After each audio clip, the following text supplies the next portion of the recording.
السلام عليكم ورحمة الله وبركاته. ازيكم يا حبايبي؟ النهاردة ان شاء الله هنعمل بالعيش ده حاجة كده زي البيتزا زي الفطير. تعالوا معانا نشوف هنعملها ازاي. بسم الله الرحمن الرحيم. في كده زيت ومعانا بصل، فلفل الوان عندك كده تبقى حلوة، اخضر احمر اللي عندك حطيه. هنسيب كده لما تدبل وهنلمها كده زي ما انتم شايفين،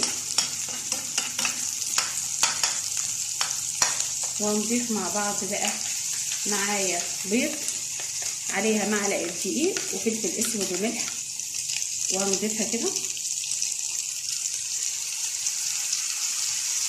وهنلم كده مع بعض.